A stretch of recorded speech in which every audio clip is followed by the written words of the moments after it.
I never thought I'd be the kind of woman who would do what I did. But here I am, sitting alone in my car outside a grocery store in suburban Dallas, hands shaking on the steering wheel, knowing that my entire life is about to explode. And the worst part? I'm not sure I regret it. My name is Sarah, I'm 34 years old, and until 6 months ago, I thought I had the perfect marriage. My husband David and I met in college in Austin, got married at 25, bought a beautiful house in a quiet neighborhood, and built what everyone called the dream life. He works in finance. I'm a graphic designer working from home, and we have 2 wonderful children, Emma, who's 8, and Lucas, who's 6. On paper, everything was perfect, but life isn't lived on paper, is it? The problem started so subtly that I didn't even notice at first. David began working longer hours, coming home exhausted, barely speaking to me except to discuss bills, the kids' schedules, or what needed to be fixed around the house. Our conversations became transactional, our nights became silent, and our connection, well, that just slowly faded away like morning fog. I told myself it was normal, that all marriages go through phases, that we were just busy with life, but deep down, I felt invisible, like I was becoming part of the furniture in my own home. And before I continue, if you're enjoying this story, please hit that subscribe button. These real stories don't share themselves, and your support means everything to me. Now, let me tell you where things really started to change. It was a regular Wednesday morning when I met him. I had taken my laptop to a coffee shop downtown because working from home was driving me crazy with loneliness. I ordered my usual latte, sat at my favorite corner table, and opened my laptop to work on a logo design for a client. That's when he walked in. His name was Marcus, and he was different. Not conventionally handsome in that polished way David was, but there was something about him. Maybe it was the way he smiled at the barista, genuinely warm and kind. Maybe it was the book tucked under his arm, the worn pages of a classic novel. Or maybe it was just timing, the universe putting someone in my path exactly when I was most vulnerable. He sat at the table next to mine, and within 10 minutes we made eye contact. He smiled. I smiled back, and that was it, just a smile. But it felt like the first time someone had really seen me in months. Nothing happened that day, but I found myself going back to that coffee shop the next week, and the week after that, and each time he was there. We started with small talk, comments about the weather, the coffee, the music playing in the background. Then deeper conversations about books, about dreams we'd had when we were younger, about life and disappointment and hope. I didn't tell him I was married. Not at first. I took off my wedding ring before I went to the coffee shop, slipping it into my purse like a guilty secret. I told myself I wasn't doing anything wrong, that we were just talking, just friends. But I knew. Deep down, I knew I was lying to myself, because every time my phone buzzed with a text from David, I felt a flash of guilt. And every time Marcus laughed at something I said, I felt alive in a way I hadn't felt in years. If you're still with me, please take a second to subscribe to the channel. It really helps me keep sharing these true stories, and who knows, maybe you'll find something in these stories that speaks to your own life. The turning point came on a rainy Thursday afternoon. I had just dropped the kids at school and decided to stop by the coffee shop, even though I had work piling up at home. Marcus was already there, sitting at our usual tables, and when he saw me walk in soaked from the rain, he immediately stood up and offered me his jacket. It was such a small gesture, but it broke something inside me. When was the last time David had noticed I was cold? When was the last time he'd done anything without me having to ask first? We talked for 3 hours that day. The conversation flowed from childhood memories to failed dreams, to the weight of expectations we all carry. And then, in a moment of weakness or honesty or maybe both, I told him about David, about the distance between us, about feeling like I was drowning in my own life. Marcus listened without judgment, without trying to fix me, without offering empty platitudes. He just listened. And then he said something that changed everything. "You deserve to be happy, Sarah. Not someday. Not when things get better. Now." Those words echoed in my mind for days. I started questioning everything. Was I happy?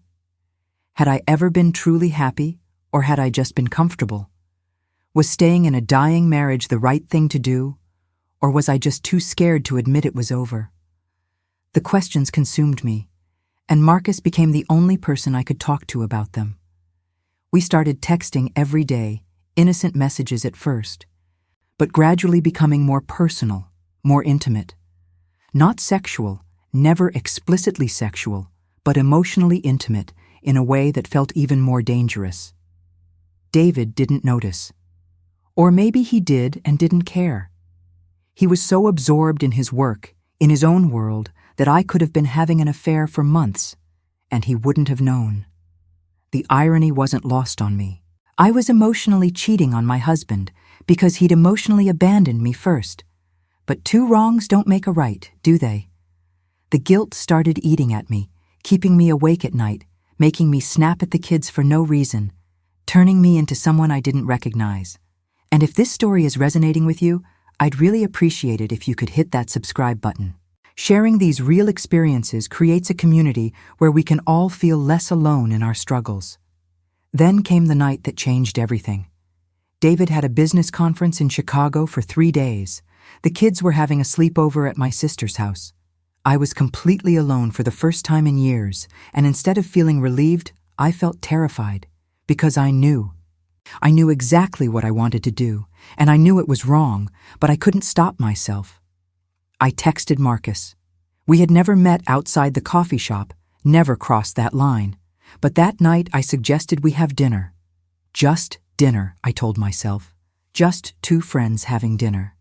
He picked me up at 7, and we drove to a small Italian restaurant in Fort Worth, far enough from home that I wouldn't run into anyone I knew.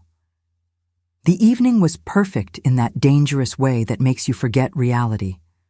We talked and laughed and drank wine, and for the first time in years, I felt beautiful.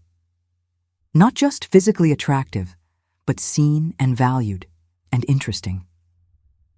When he reached across the table and took my hand, I didn't pull away. When he said he'd booked a hotel room just in case, and that I could leave any time I wanted, I didn't say no. The drive to the hotel was silent, both of us knowing we were crossing a line we could never uncross. My heart was pounding so hard I thought it might break through my chest. Every stoplight was a chance to turn back, to say no, to save my marriage and my integrity. But I didn't. I stayed in that car, holding his hand, choosing this moment over 10 years of history. We got to the hotel room, and I want to be clear, I'm not going to give you graphic details because that's not what this story is about. But what happened that night wasn't just physical. It was emotional, it was tender, it was everything I'd been missing for so long. He looked at me like I mattered. He listened when I spoke. He made me feel like I was the only person in the world. And in those hours, I forgot about David, about my children, about my responsibilities. I just existed in that moment, feeling wanted and desired and alive. But morning came. It always does, doesn't it? I woke up in that hotel bed, and the first thing I felt wasn't happiness or satisfaction. It was crushing guilt. The weight of what I'd done hit me like a truck. I had betrayed my husband, risked my family, crossed every moral line I'd ever drawn for myself. And for what? A few hours of feeling special? Marcus was still asleep beside me, and instead of feeling affection, I felt panic. What had I done? What would happen if David found out?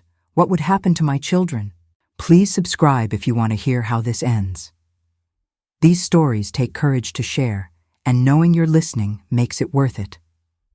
I left the hotel before Marcus woke up, driving home in yesterday's clothes, feeling like everyone who saw me could tell what I'd done. I showered for 45 minutes when I got home, trying to wash away the guilt, but it didn't work. Nothing worked. The affair, if you can call one night an affair, didn't make my marriage better. It made everything worse. Because now I had a secret, a massive marriage-ending secret, and I had to look at David every day knowing what I'd done. But here's where it gets complicated. I expected to hate myself.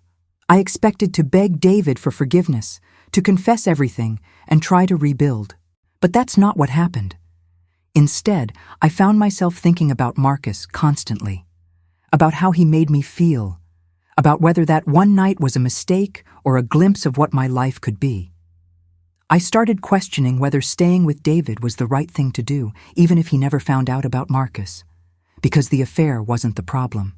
It was a symptom of a much bigger problem. I wasn't happy. I hadn't been happy for years, and I wasn't sure I could keep pretending. Marcus texted me the day after, saying he didn't regret anything and wanted to see me again. I didn't respond. For 3 days, I ignored his messages, trying to convince myself it was over, that I could go back to my normal life and forget it ever happened. But I couldn't. The memory of that night, of feeling alive and wanted, haunted me, and the contrast with my marriage became unbearable.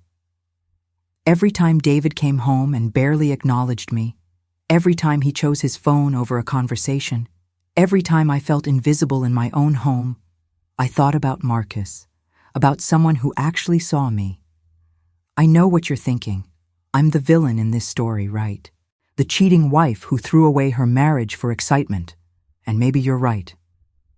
But let me ask you something. When does a marriage actually end? Is it the moment someone cheats? Or is it all those months and years before, when two people slowly stop choosing each other, stop fighting for the relationship, stop trying? David had been emotionally absent for so long that when Marcus showed up with attention and affection, I was starving for it. Does that excuse what I did? No, but it explains it. If you're finding this story compelling, please don't forget to subscribe. It helps me continue sharing these real, raw stories from real people's lives. The situation got more complicated 2 weeks later. David came home early from work one afternoon and found me crying in our bedroom. For the first time in months, he actually asked what was wrong, and I almost told him. The confession was right there on the tip of my tongue.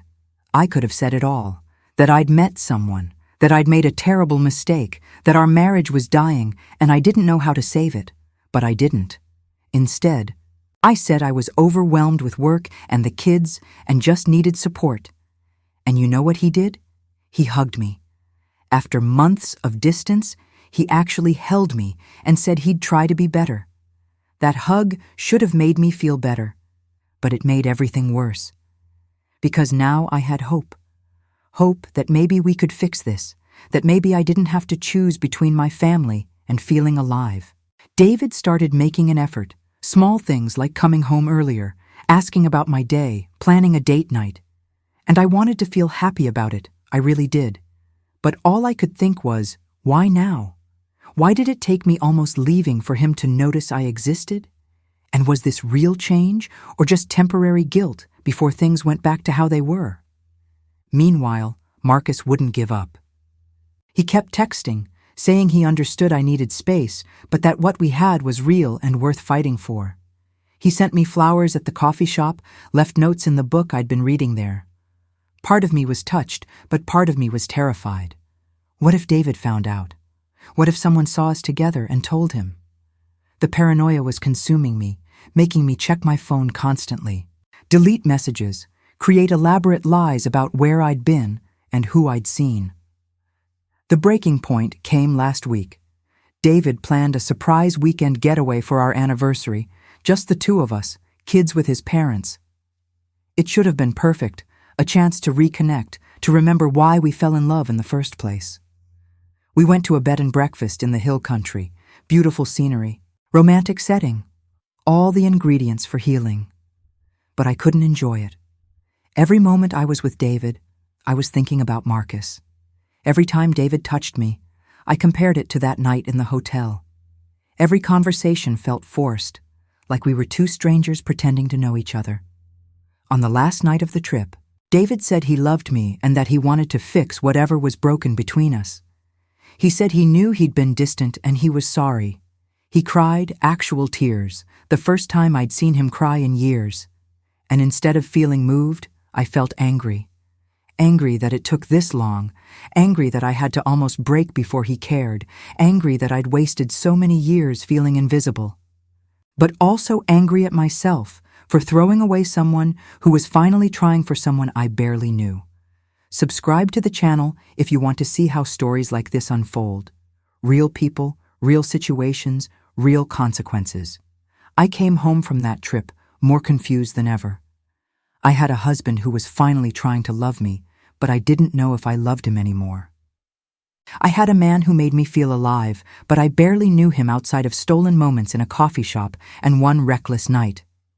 I had 2 children who deserved a stable home, but was staying together for the kids really the right answer if I was miserable? I had a life that looked perfect from the outside, but felt like a prison from the inside. And then, 3 days ago, everything came crashing down. I left my phone on the kitchen counter while I was making dinner, and David saw a text from Marcus. It wasn't explicit, just thinking about you, but it was from a name David didn't recognize. He asked who Marcus was, and I panicked. I said he was a client, just a work contact. David didn't believe me. I could see it in his eyes, the suspicion, the hurt, the fear. He didn't press further, but I know he knows something is wrong. Maybe he's known for a while and has been in denial. Maybe he's been doing the same thing I have, just with someone else. Maybe our marriage ended long before I met Marcus, and we've both just been too scared to admit it. So now I'm here, sitting in this car, knowing I have to go home and face David, knowing I have to make a choice. Do I confess everything and blow up my family? Do I end things with Marcus and try to make my marriage work, even though I'm not sure I want to anymore? Do I leave David for a man I barely know, risking everything for the possibility of happiness? Or do I stay silent, bury the secret, and live with the guilt forever? The small detail that made me fall into temptation wasn't Marcus's smile or his attention, or even that night in the hotel. It was the realization that I'd stopped existing in my own life, that I'd become so invisible, so taken for granted, that a stranger's kindness felt like a revelation. The temptation wasn't Marcus. It was the possibility of feeling alive again. And here's the thing, nobody tells you about choices like this.